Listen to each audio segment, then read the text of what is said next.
Good morning. How's everybody doing? I know last week we finished starting day 4. And we have to continue on in the book of Genesis in chapter 1 on day 4 of creation. We made it in through verse 15 where God said He created these lights, these luminaries, these lamps up in the firmament, up in the heavens to give signs, seasons, days, and years. He gave us date night. He gave us appointments that He would spend with us personally. And He wanted to make sure that we and that He had that embedded into the calendar of our soul before He even made us. And that just tells you how beautiful God is, how much love God has for us, for His creation, that a busy guy like God put you in His calendar. Amen? And so we continue on, and I know last week I was giving a disclaimer at the end, because I'm getting into a lot of scientific trivia and all these different things. We're talking about the Maserot, right? This garland of signs in the heavens that declare the glory of God. That's what stars are to do. They have a message, right? They give us the season, summer, spring, winter, fall, and how we are able to know a little bit about God through His creation. But some people were kind of like, gosh, you have to go into such detail. What does that got to do with the Bible? And I've even heard it said, at the rate you're going, Mike, it's going to take you longer to get through the days of creation than it took for God just to create it. Right? I was listening to Cowboy Radio yesterday on the AM dial, and it's a wonderful show that goes through all kinds of cowboy poetry and just old gospel songs, even from the 20s, and in country cowboy kind of music. And at the end of the show, they have this little thing of wisdom for rednecks, or wisdom from rednecks. But without belaboring the point, one of the things that they said, which I took to heart, was, why don't you just stop talking and say something? You might want to write that one down. That's your takeaway from this morning. Why don't you just stop talking and saying something? Well, one of the things I think that's just so important is we come together and we're just celebrating Jesus Christ and what He's done for us and what He's promised to us in light of the days that we live in. We need to be thankful, right? We had Adam's Road here visiting a week and a half back, right? And what's one of the main messages of Adam's Road? Jesus is enough, okay? And while we do know Him through His Word, through His life on earth, and the experiences that we can have through that, it's so important. I don't want people to get so bogged down into the trivia and the details that they come away thinking, I don't know if I have enough. You've got Jesus, you've got enough. But Jesus is so beautiful, so eternal, so multifaceted. Well, we've been there 10,000 years, bright, shining as the sun. We've known less days. We haven't even begun to sing His praise than when we first took off. And so we get into the Word, and I get excited about some of this stuff. But remember, Jesus is enough. And in this, we also have the Glory Boys here in Rupert Town Square last night. What a hoot man, right? Yippee-ki-yay. That was a good time. Some banjo and just good, wholesome fun with the Lord. But what they brought was hope. They brought joy.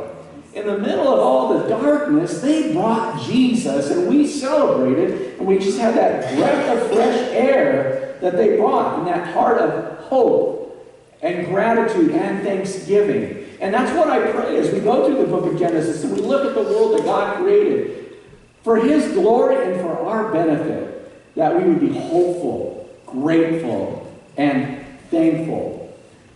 Here's a throwaway line.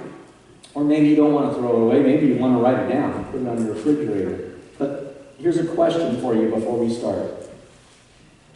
What if tomorrow you wake up to only the things that you thank God for today?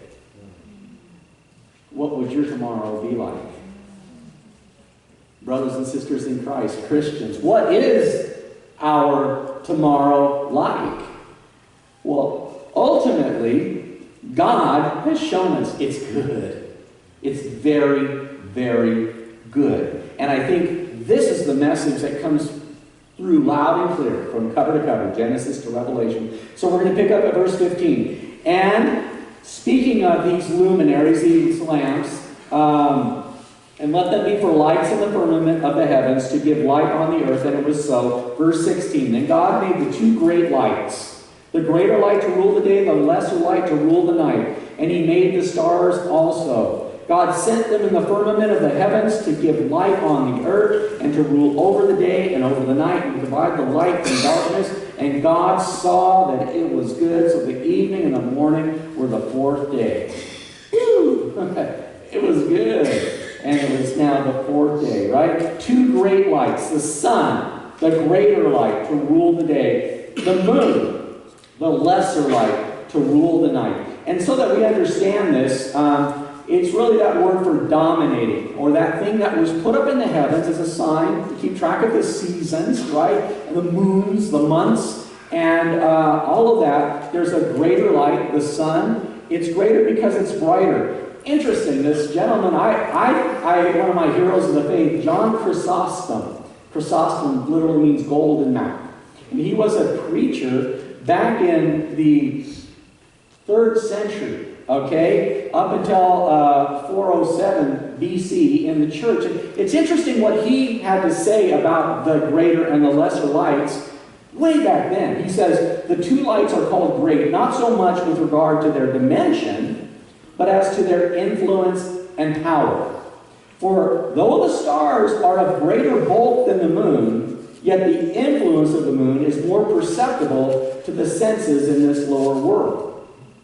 Amazing. How is it that he understood the mass and the dimension of moon and stars far before Galileo, far before the telescope, far before all of that?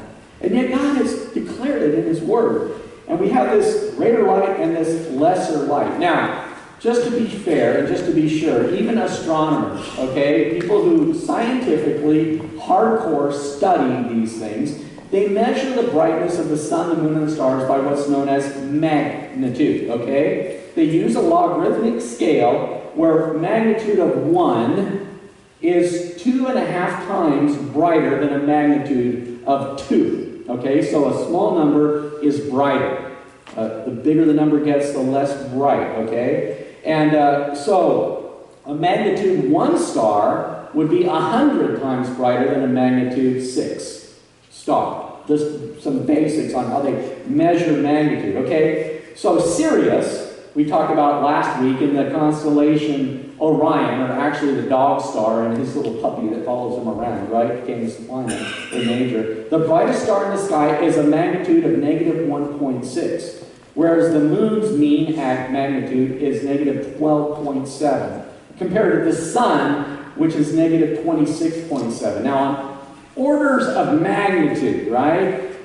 It's just huge. It's so much brighter. The moon is so much brighter than even Sirius, the brighter star. Literally 31,000 times brighter. Okay? So we know the moon is teeny as a body, but its influence on us, and as God put it in the sky, to dominate, to rule over the night and over the day. Also, with the moon, and just a couple throwaway thoughts on it, it's 1/6 the mass of Earth, okay? And with its proximity to Earth, amazing how its orbit does not fix the Earth, but it continues orbiting. And as it orbits around the Earth, it creates what's called tides. The gravitational pull on the ocean causes the water on the surface of the Earth to move, right? It creates the currents in the ocean. And these currents serve to distribute the water, freshen up the earth, take the pollutions and diffuse them, and maintain the temperature at an even keel all the way around the planet, thanks to the lesser light, the moon. I could go on and on. Again, the Genesis Academy will touch on some of this today after church, 12 o'clock, for about a half hour, 45 minutes. You'll be able to hear some more stuff on the sun and moon and stars. But I don't want to get into too much of that today, again, as I was told last week by people who I love dearly, talk less, say more. So, okay, I want to talk about the sun for just a minute, though, because as I told you last week, I am a junior astronomer. I do dig this stuff, okay? And every piece of it speaks to the glory of God.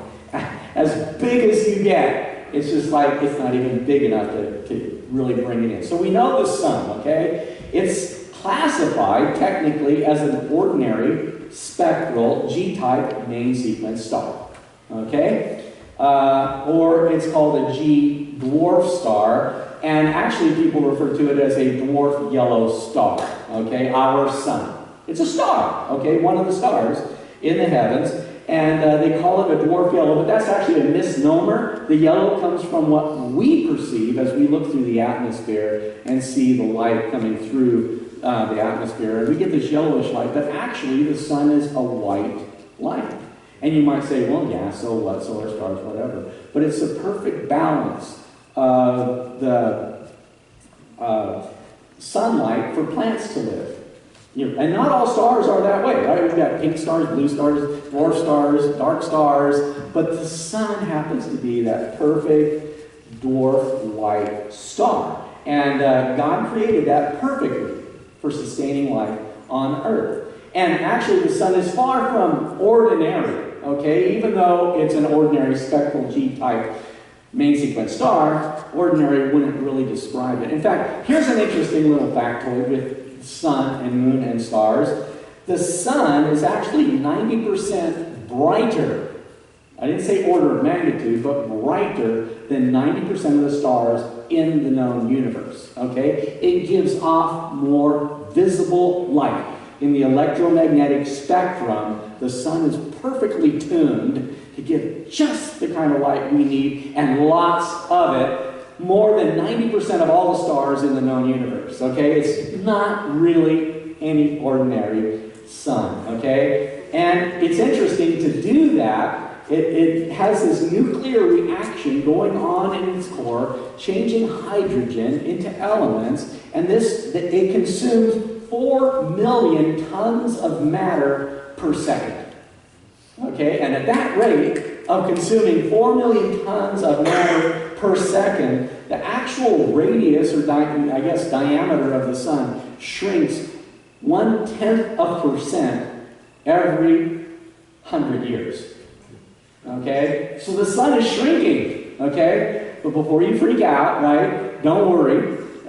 It's actually kind of an interesting concept, okay? What does a shrinking sun have to do with creation in 6 days versus evolution, you might ask? Anybody want to ask that? Okay. The sun, if the sun was larger, okay, in the past than it is now by 0.1% per century. So a creationist who believes that the world was created approximately 6,000 years ago has very little to worry about. It hasn't shrunk that much. The sun would have only been 6% larger at creation than it is now. However, if the rate of change of the solar radius remained constant 100,000 years ago, the sun would be twice the size it is now. Okay? Can you imagine how life would even exist under that conditions, with the sun that much larger and us closer to it? And it brings in all kinds of problems with being able to sustain our orbit and not drawn in by its galaxy, by its gravity, and all kinds of things. So when you start talking to your atheistic, evolutionary, cosmologist friends that have these things, there's simple little things that you can share with them. The sun is shrinking 0.1% every 100 years. You say that it's millions and billions of years old, it would be the size of the solar system originally. So how did this work, okay? And that brings up a very interesting cosmological conundrum, okay? When people talk about cosmology and how everything was made, I'm sure you've heard this before, that the planets were birthed from the stars. You may have even heard it drawn out to the extent that they would say that each one of us has been created out of stardust. Have you ever heard that? Well, it might sound romantic or whatever, but it's just not right, okay? It's not even possible that the planets were birthed from the stars. So this godless supposition would have this cause that after nothing exploded into everything at the Big Bang, the law of gravity drew matter together to form stars and planets. Have you ever heard that before? It's really common, right? Okay, but there's a problem with that, and it's called the law of conservation of angular momentum. Okay, this is the part where half of you check out right now. Okay, but I'm not going to go on all morning long with this, but I know there's enough geeks in this room, like me, that go, okay? The law of conservation of angular momentum, it's related to Isaac Newton's law of motion, okay? That a body in motion will remain in motion unless acted upon by an external force. You've probably heard that in school, even if you never riddled it out, okay? You've heard of this law of motion, okay? Or you might have heard it said this way: for every action, there's an equal and opposite reaction. Okay? But fundamentally what it says is the body in motion will just keep going in motion unless something causes it to stop or change direction. And it has to be an outside force. Okay? The law of angular momentum is like the law of motions, but it has to do with spinning. Okay? That there's an object spinning, right? And we spin, our planet spins, right? And something caused it to spin. That's called angular momentum, because it's not going straight, but it's spinning. But that same law says that that will always continue spinning at the same rate unless something acts upon it to cause it to slow down or speed up, right? It's just going to remain constant, okay? You can see this best, I don't know, the easiest way I can think of is if you ever watch ice skating on television, right? And you see this ice skater and they're twirling around and they're doing whatever they're doing. And then they pull their hands, and what happens? They speed up, right? Okay? That angular momentum doesn't go away, even though their arms are out and it comes in. It just causes it to speed up, but the same amount of energy continues spinning in angular momentum, okay? Here's the problem, the cosmological conundrum. The sun has 92% of the mass in our solar system, okay? But only 2% of the angular momentum. It doesn't really spin very fast. It's got 90% of the mass, but it doesn't spin really fast. Whereas all the planets have 95% of the angular momentum and only 5% of the mass. There's hardly any mass there, but they're just doing laps around the sun. Okay? This is a direct contradiction to the law of conservation of angular momentum. Okay? Now, I know a lot of people don't go to church on Sunday morning to get a science class, but you will run into people who have heard these stories, like, well, you know, all the planets were created in the stars. You can say it's simply physically not possible. Okay? That's not the way it works. It does say in Genesis, however, on day 4, God created the sun and the moon and the stars. The way they are, at the density and mass that they are, the size that they are, the distance that they are, at the speed that they are, and we can observe all of this. Okay? Just some little tidbits in that, okay? At any rate, I'm going to move on. I'm going to say less, talk less, say more if I can. But it's one of the many evidences with all of these luminaries that God put up in the heavens that this is divine, that there is an intelligent designer, a loving creator who put all these things up there just so we can go, wow, isn't God awesome? Right? And it's amazing to me. Ralph Waldo Emerson wrote, if the stars should appear only one night in 1,000 years, how would men believe and adore and preserve for many generations the remembrance of the city which God has shown? Can you imagine? You've never seen stars. It gets dark, it just gets dark. And then one night we all go outside and BAM! There they are. Wow! And then the next night it's dark. Forever. our lifespan. Do you think we would not write that down and tell the world? Wow! Right? That's what Emerson is saying. And this is what God is saying. I put them up there to my glory, that you could just enjoy me in my splendor and my glory. Okay? We can thank God for His creation. Well, it says, so evening and morning were the fourth day, verse 19. Or I should say, verse 18, and to rule over the day and over the night and divide the light from darkness. And God saw that it was good. Okay, that Hebrew word tov, which means beautiful, perfect, just valuable, pure, whole, that it's beautiful, it's good, right? And even God liked it. It's like, yeah, not bad. I love all those stars up there, okay? He saw that it was good. Verse 22, and, verse 19, the fourth day. Verse 20, then God said, let the waters abound with an abundance of living creatures, and let birds fly above the earth across the face of the firmament of the heavens. So God created great sea creatures and every living thing that moves with which the waters abound, according to their kind, and every winged bird according to its kind. And God saw that it was good. And God blessed them, saying, be fruitful and multiply, and fill the waters and the seas, and let birds multiply on the earth. So the evening and the morning were the fifth day. Day 5. What did God make on day 5?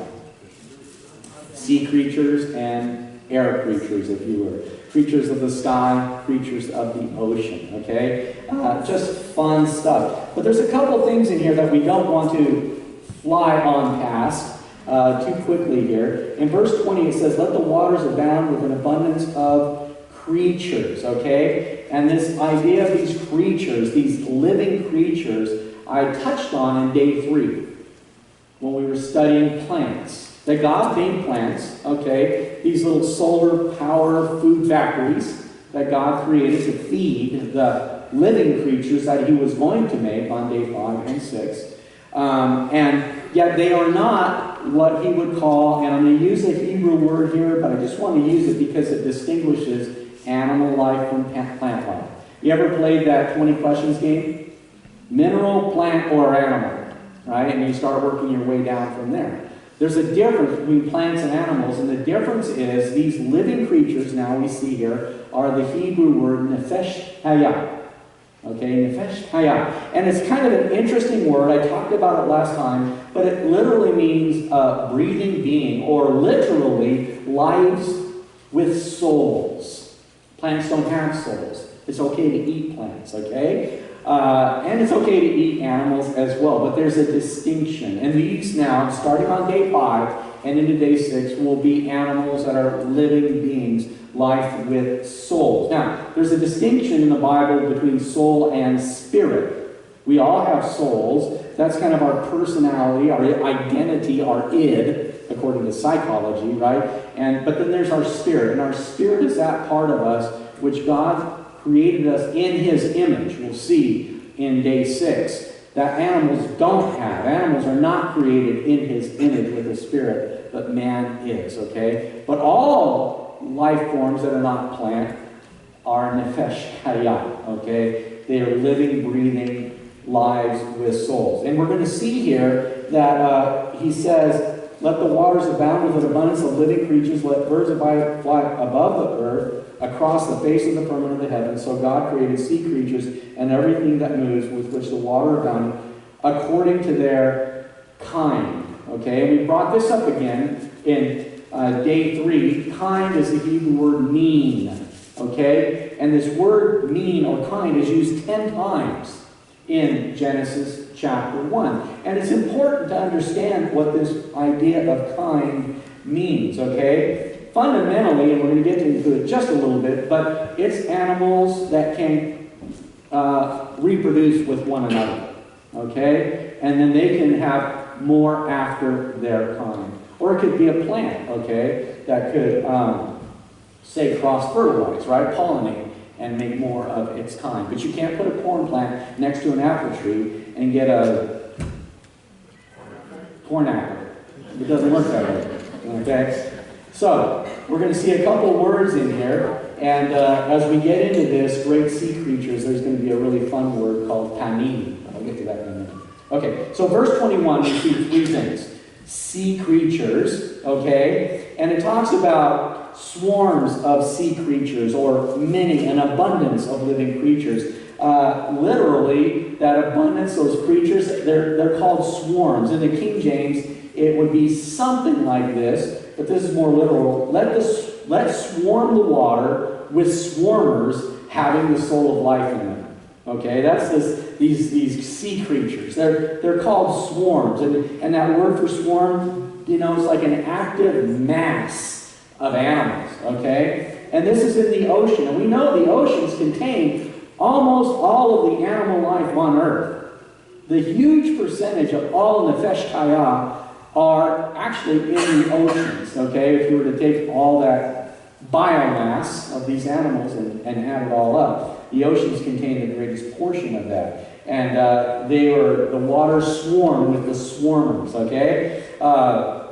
And literally these sea creatures, we talk about things which swarm, and it's a catch-all phrase, okay? A more common word, and these sea creatures include fish, okay, whales, I'll get back to that in a little while, and plankton. And it's interesting, if you talk to a biologist and you ask them, what is plankton? Okay? If they're on their game, they'll tell you, well, plankton are all these little microscopic, very difficult to see forms of life. It includes plants, algae, fish, crustaceans. So a variety of kinds of life are in this big old mass of swarming creatures that are in the ocean, okay? And this is the bottom of the food chain for all of these animals that are sea creatures, the plankton out there. And it's kind of spoken to right here in Genesis, okay? Also, it says great sea creatures. And the word for that is the word tannin. Tannin you'll find in the Bible, in the Old Testament, used 27 times. Now, tannin is a difficult word to translate in terms of what does it mean and what does it not mean. Okay? It's even translated sea monsters. Great sea monsters. And monster, from the more archaic idea of monster, as just really, really big. Okay? Like if a song goes monster, right, out on the radio, that doesn't mean it like morphed into some weird song. It's still the same song, but it just grew huge, okay, and popular and that kind of things. So these great sea monsters, sea creatures, that tannin, okay? And then also we're going to see things that fly, okay? 3 things on that particular day. The things that fly, the Hebrew word ulf, okay, which would include birds, insects, and bats. Now I've said whales and I've said bats. And even in all of these things that I've said, you're like, I think you're getting mixed up in your taxonomy. I'm not sure that you've got your, your, what do you call that, kingdom, phylum, class, order, family, genus, species in correct order.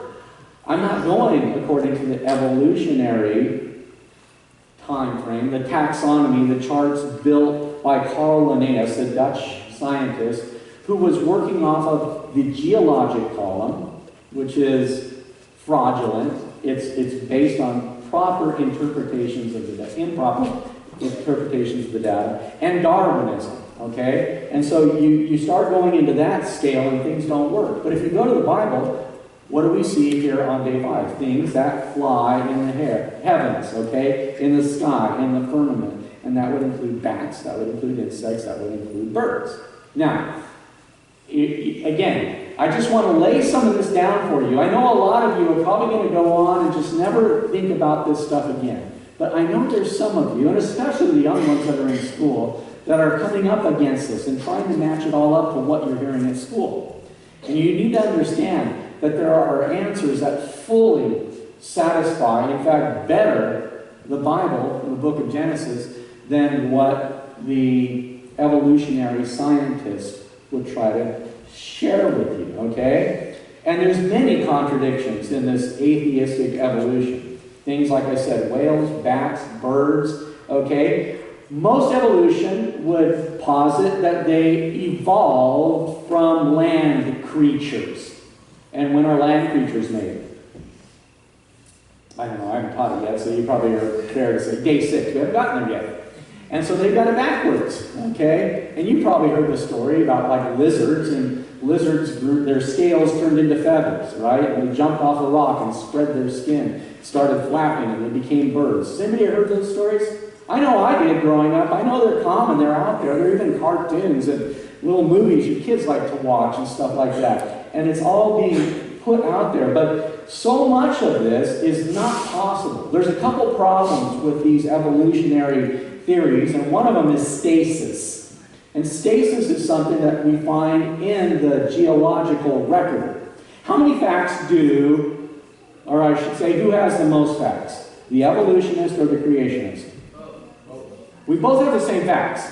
It's a matter of interpreting the facts, okay? And so there is a record in geology that we can see all this different animal life, and then we have to figure out how it comes from. But one of the things that's interesting as we study the fossil record is a thing called stasis. Stasis means it stays the same, it doesn't change. And there are no life forms that are evolving, transitional beings, missing links in the fossil record. You are either a bat or you're a bird, or you're a beetle. You're not a beetle bat bird, okay? There are none of those in the record. Stasis doesn't allow for it. The other thing that is a problem in this evolution theory is the sudden appearance of animal forms. There's something that, according to the geologic scale, and so you know the geologic column, you'll find layers in the earth when you dig down in different places where you find different layers and often different types of animals in each of these different layers, okay? Small life forms like shells and mollusks and sponges, and then another layer might have reptiles, and then another layer has mammals, and people are like, see, that proves that this begat that, begat that, begat that. One problem, the geologic column, there is no place on Earth where it actually exists according to the order that you see it in the book. Every time you go to any place where you can find fossils, you'll find the layer of mammals on top of the layer of sponges. And under that is the layer of reptiles, under that's the layer. It doesn't match up. There's no place on Earth where the picture in the book matches what you find on the Earth. And the answer for that, it was during the flood of Noah's day that the animals were washed off of the surface of the earth, and different groups or classes of animals, say the larger animals, would have been washed in this pile, and another group would have been washed in that pile. The fish could have survived the flood. You know how? Because they're fish. Okay? So you get these different layers, okay? So it's a fact. We all have the same facts, but it's the interpretation of the data, okay? And so you've got stasis and sudden appearance. According to evolutionists, there's this thing called the Cambrian age. They named this age of this layer of strata of animal life. And it's interesting, within just like a microscopic speck of time, according to their millions and millions of years time scale, within 1 second, at the beginning of the Cambrian age, all of a sudden, every fossil of every kind of animal, kind of animal appears. Bam! Suddenly. Not a gradual evolution, you know, the fish got feet, and then it walked upon the air, and the scales turned to feathers, and jumped off a rock, and it flew around. That's just not possible, and it does not exist. So you've got stasis, and you've got the sudden appearance of animals, which cannot be explained by evolution, but the book of Genesis explains it perfectly. Okay? You should know these things. Birds, for example, amazing. Most of us know birds have hollow bones, okay? So they're light, okay? And they can fly. Their thorax, their chest, all the bones are fused. So it's solid, like the superstructure of a plane fuselage. It's a solid base from which their wings can flap. It doesn't move to lose energy. Their lungs, interesting, bird lungs are circular. You know, we breathe in, inhale, exhale. Birds only inhale. They never exhale.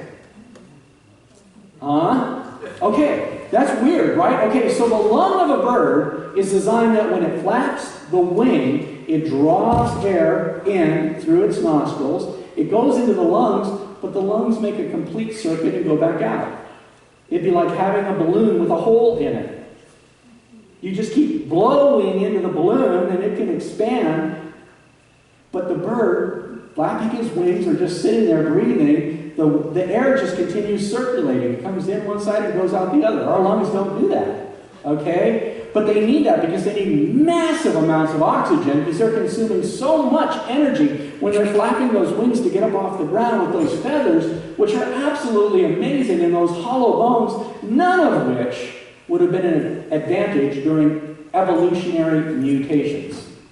It's not an advantage for an animal to go from solid bone to hollow bone while it's walking around on the ground. It's just going to get ate. It's going to get crushed. It just doesn't have what it takes. It's no advantage for those scales to turn into feathers. Okay? It's not as strong of armor. It's no advantage. How do you take an animal that needs a lung with a hole in it and keep it surviving long enough for all the other parts to come on board through mutation after mutation after generation after generation? The fact is it can't. We know that. It's logical. A school kid could figure it out if only they would teach that in the cartoons that our kids watch on TV. Right? But they don't. Okay? They're just quiet to that. But these are some of the things that we run into. Bats. Okay? They have fossils, they claim, according to the strata they find it, of bats that are 50 million years old. Now, what's interesting about these fossils is they're identical to modern bats.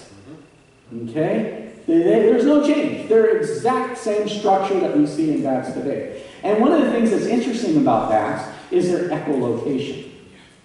They give out a high frequency noise, it bounces back, and they hear it. You know, you've heard of bats. But do you know that the sonar of bats is still far in advance of anything man has been able to create?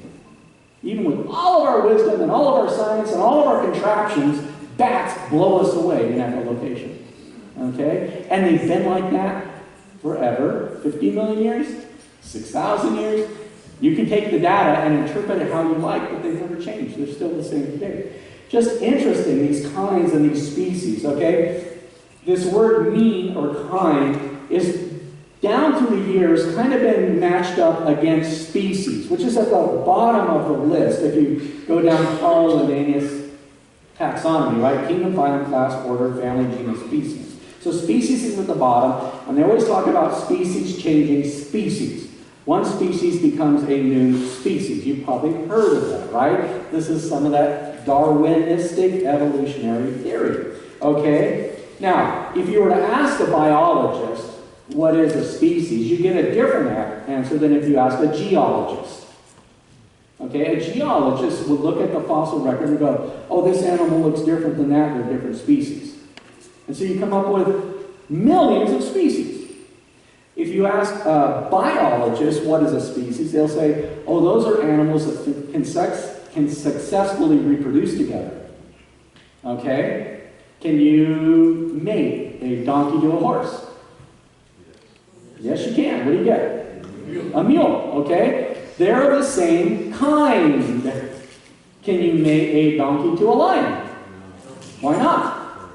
They're not the same kind. Okay? There's a difference in this. And so you've got this idea the evolutionists have that there's like this tree of life. And it starts out with a one-cell organism, and all of a sudden, boom, it grows into like algae or sponges, and you go up the tree, and the tree starts branching, and you get all these different plants and animals, and somewhere on the tree is you and me. That's the way they do it, right?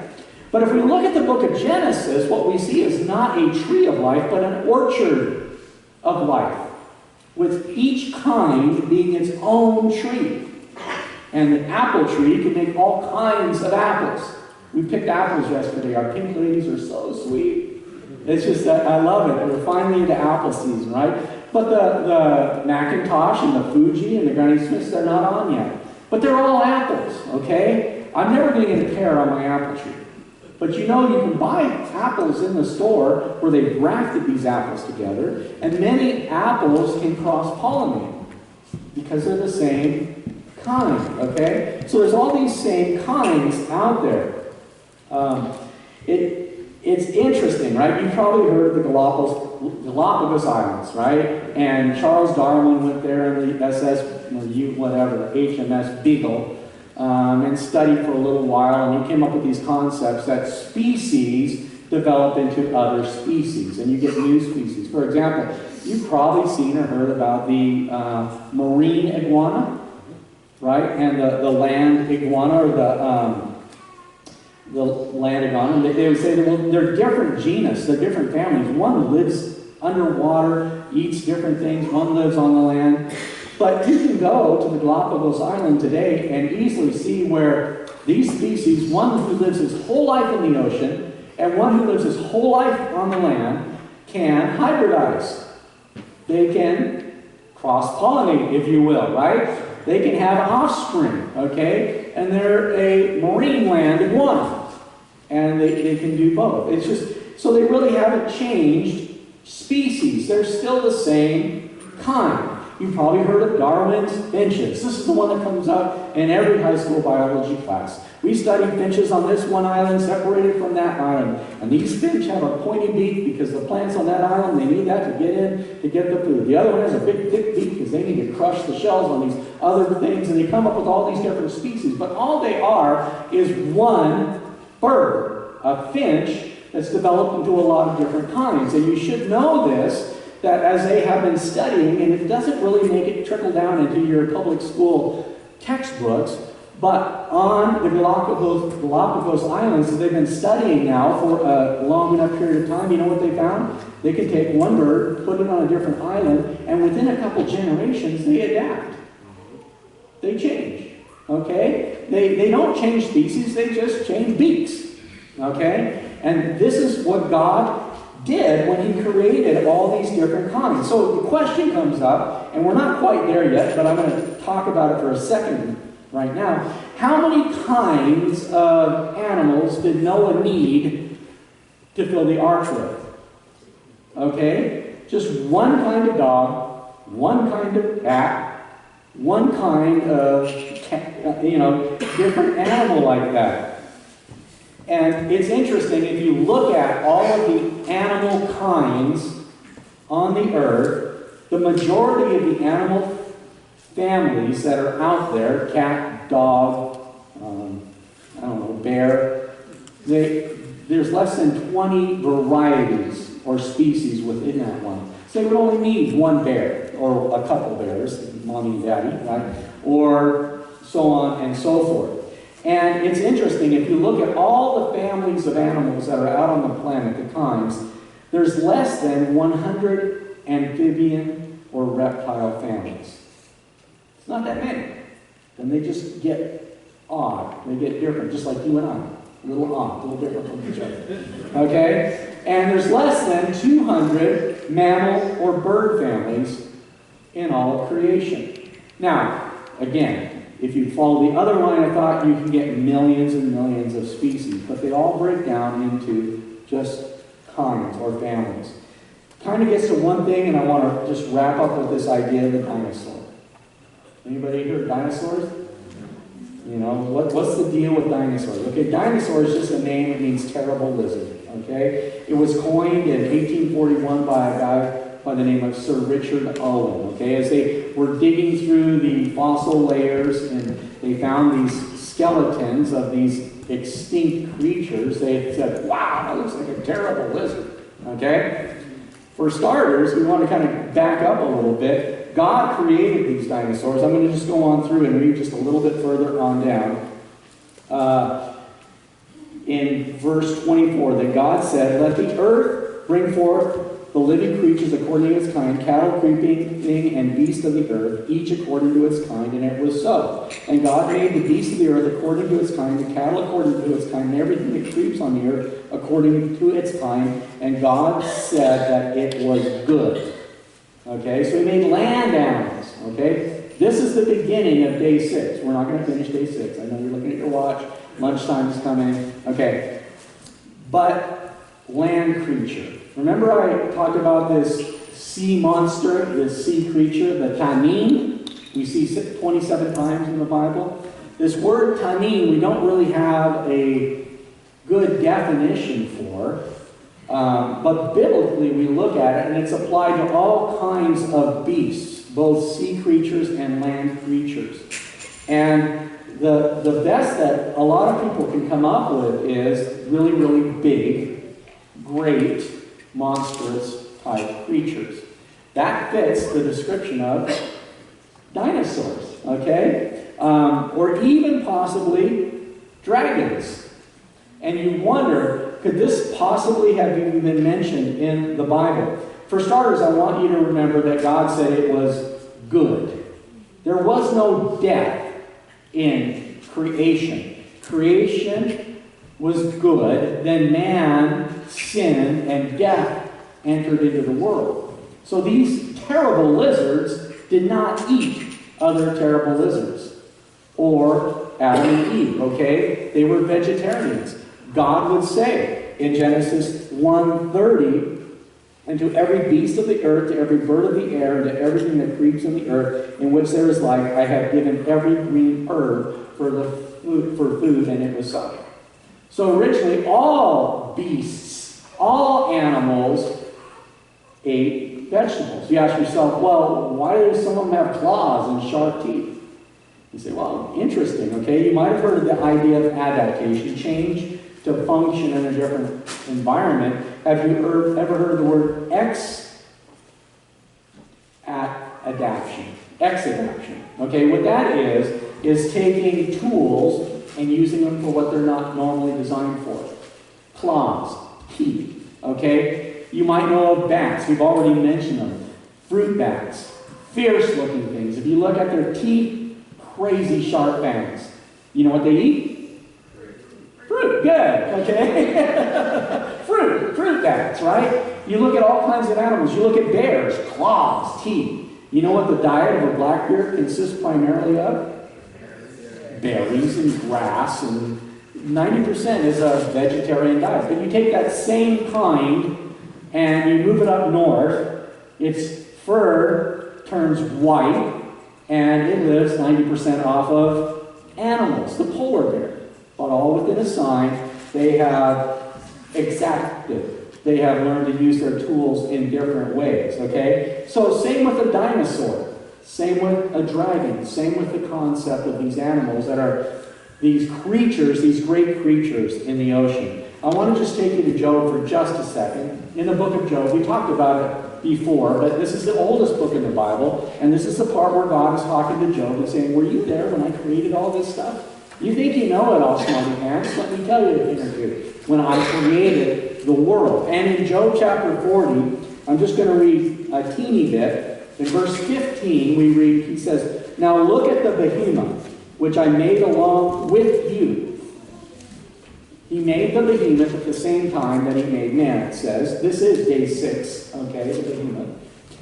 He eats grass like an ox. Okay, see now, his strength is in his hips and his power in his stomach muscles. He moves his tail like a cedar. The sinews of his thighs are tightly knit. His bones are like beams of bronze. His ribs like bars of iron. He is the first of the ways of God. Only he who made him can bring near his sword. And it goes on to describe behemoth. We don't know for a fact what behemoth is. But the description of the behemoth sounds an awful lot like a sauropod, okay? A class of terrible lizards, okay, like a brontosaurus that ate plants, had huge legs, bones like iron and bronze, a tail described by a cedar tree, the largest tree known to Job in his world. Would be like one of our sequoias or redwoods. It's just massive, strong tail. And this description doesn't fit a hippopotamus. It doesn't fit an elephant. It's talking about a huge, huge beast that we don't see in the world today, but we've got a fossil record. And very well, this is what God could be talking about. I won't say for sure, but it sure fits the description of a dinosaur in the Bible. And so you think about this idea of dinosaurs. This word behemoth, if you were to get the closest literal translation out of the Bible, the Hebrew would be beast of beasts. That's the behemoth. He's the beast of beasts. God says he's the first in my order of creation. He's the biggest thing I ever made. Okay? And it sure sounds like he's talking about dinosaurs. And it says he created them in the same day that he created man, which is day 6. Okay? And it's interesting as we get into the fossil record and the flood of Noah, we'll kind of cover that more. But there's some interesting things here. And there's so many legends dating back not so long ago, 400 or 500 years ago, in the 1500s, of dragon slayers. People who would encounter these animals. And there's so many motifs in the artwork of ancient civilizations from South America to Asia to Europe, where they've carved in stone all these pictures that are exact representatives of what we call dinosaurs according to the fossil record, these behemoths. And it's interesting how they fit exactly like this big long neck thing with these huge things and a tail and maybe some spikes on it. And here it's drawn into the ancient civilization's artwork hundreds and hundreds of years before anybody dug into the ground with a spade and found a fossil. Nobody knew what the fossils of dinosaurs were, but they were drawing pictures of them. Where does this come from? It's probably because that's what they saw in the jungle that afternoon and said, "I draw a picture of that," right? It makes perfect sense when you look at it from that side. How many, if you're trying to fit all the dinosaurs on the ark, how big does the ark have to be? Only as big as having a mommy and a daddy of each kind, right? You don't have to have every kind of dinosaur out there, just a mommy and daddy of each kind. And that mommy and daddy don't have to be fully mature. Actually, a young male and a young female would have a longer lifespan in front of them to multiply and fill the earth that we read about here. So it wouldn't take large dinosaurs. And this is an interesting thing. If you take all the dinosaurs that people have studied and brought up the fossils and they're looking at them, they're trying to figure out what they are, do you know what the average size of all the dinosaurs, if you take this kind, this kind, this kind, this kind, this kind, and average them all together, you know how big the average dinosaur would be? Size of a chicken. Not as big as this room. Okay, yeah, there's some big ones, but the average size of a dinosaur is the size of a chicken. And you know we've got living dinosaurs today. Turtles, crocodiles, exactly the same as their fossil record. Okay? So, and it's interesting. They have found T-Rex, Tyrannosaurus Rex fossils in Montana, and now with modern science, they've been able to go into the bones and peer into the marrow of those bones, and you know what they find in these millions of year old, 65 million year old T-Rex dinosaur bones? Soft, spongy tissues and red blood cells. And that's in there, okay? That would not be in there if they were 65 million years old. But if they were 6,000 years old, sure, no problem. 5,000 years old, 500 years old, you betcha. And so, just some things to think about. In Genesis 41, it talks about a Leviathan, a sea creature that also appears to be a dinosaur, dragon-type animal. I'm just going to wrap us up here, try to get done with this part of Genesis. So we come to, let's see, where am I? Verse 25, and God made the beast of the earth according to its kind, cattle according to its kind, and everything that creeps on earth according to its kind. And God said it was good. Right? Sun and the moon and the stars. Oh, that's good. These sea creatures, these air creatures, wow, that's really good. These land creatures, these beasts, and all these things. He says it's really, really good. And you know, it just tells me what God does is good, right? And you look at the world news today, and worship team, you can come on up. You look at the world news today versus the good news of Jesus Christ and His gospel.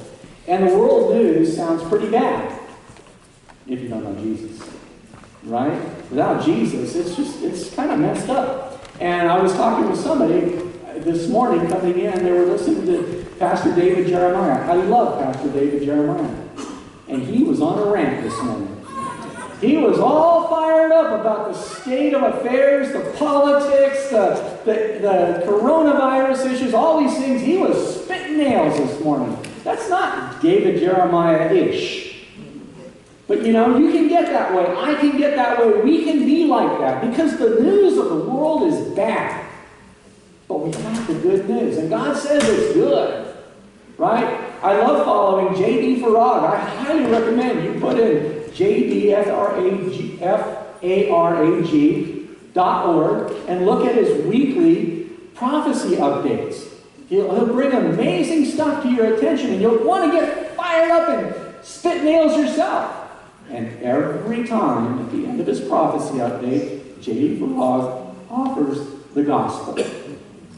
He says that Christ was born, lived a sinless life, was died and buried and rose again. That if you would believe in the name of Jesus Christ, you would put your faith in him, you don't have to fear death anymore. You become a child of God, you enter into eternity, right? Jack Hibbs, one of my favorite pastors, going on and, you know, he's one of the ones that I got the idea for the Black Robe Regiment, right? You know, these pastors during this Revolutionary War that were getting in the pulpits and just getting people fired up to fight. And that's how America won its liberty, was because of the Black Robe Regiments in the churches, the pastors preaching liberty and freedom. And people stood up. And you get kind of all mixed up on all of this. And you wonder, what's the deal? And we look here in creation. In 6 days, God created and it's good. And then I don't know how many days later, man sinned and it fell. Right? And that's been our circumstance for all this time. But just quickly, Isaiah chapter 11 teaches us that it's not going to be that way. In the millennium, Isaiah writes, the wolf also shall dwell with the lamb.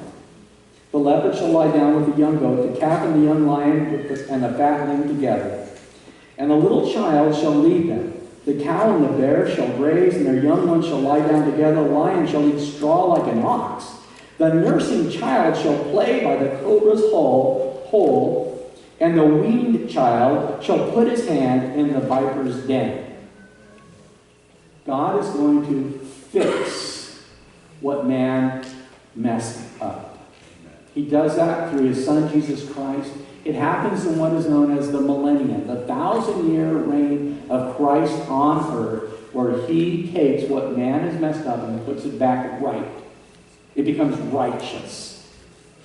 This is my last thought, and we're out of here. You're going to like this thought. If you can, think who you were, where you were, what kind of a life you were living 8 years ago. I'll give you a second to do the math. Okay? You got some sense of it? Did you have kids? How old were your kids? Did you have grandkids? Were they born yet? Were you working? Were you retired yet? What were you doing 8 years ago? Okay, as we sit here today, do you know that we could be within 8 years of the millennial kingdom? Did you ever think about that? As we sit here right now, first the rapture, the great tribulation which God has to fix all that we messed up. But within 8 years, we could be sitting by the cobra's hole. You could tell your kid, go play with the viper, and it would be just fine.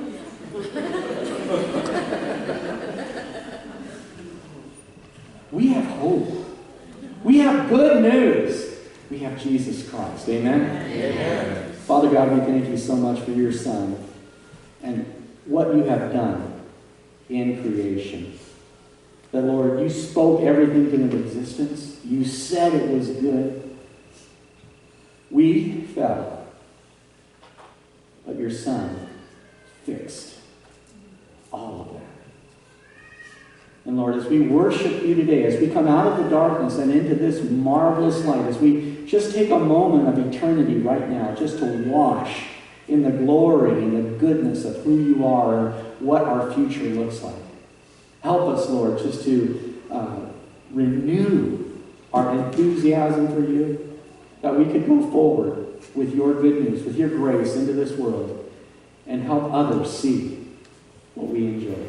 In Jesus' name we pray. Amen?